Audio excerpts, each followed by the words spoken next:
Geopolitical pros and cons of India joining G7 plus 5 group. So welcome to the daily dose of routine proceeding and let's get started. So first things first, reason behind getting the proposal of joining G7 is India's rise over the last 2 decades to become economic force to be reckoned with should serve as a reason enough to warrant its inclusion into the formal bloc.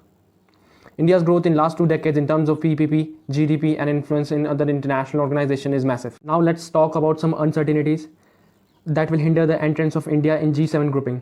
First is approval of 6 other G7 countries. Second, Russia-USA derail. Trump pulling out of the Open Sky Treaty is the best example of it.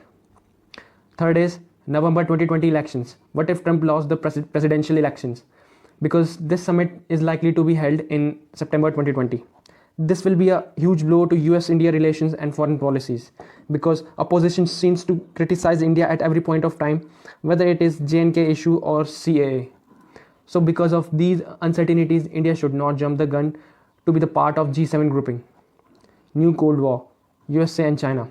A new Cold War is heating up between USA and China, but America's public intellectuals are more interested in fighting about whether to call this confrontation a new Cold War. Yes, India must respond to the changed strategic environment. Now let's talk some insight. Proposal for India to join G7 plus 5 group to isolate China.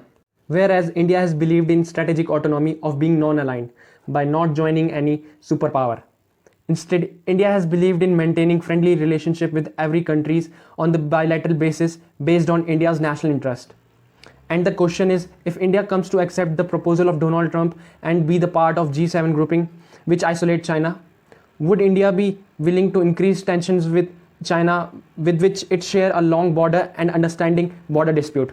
Despite the numerous conflict India and China have, they do share a close relationship, and the partnership between both the nation is very crucial for the emerging Asia and rest of the world. So the question comes, is G7 an effective platform? As we know, deep division within the G7 have emerged, especially under the Trump administration. USA in particular have disagreement with the members of G7 over the number of issues. Now let's discuss some issues. First is climate change. European member of G7 have been willing to accept more commitment, whereas USA have given up all the responsibilities and commitment as per global warming and climate change. Under Trump administration, the USA have entered into a trade war with other members of G7 such as Canada and Germany, etc. Conclusion. So, would India be willing to risk ineffable relationship with China for the sake of pursuing closer relationship with the Western countries and global power? This is a tough question that India needs to answer before it decides to join such a grouping. This is my opinion. The reason why diplomatic India not speaking against China is we can't afford to make our powerful neighboring country angry. And that should not be the reason of war and our soldiers' life being lost. So, thank you. I hope you are following the ritual.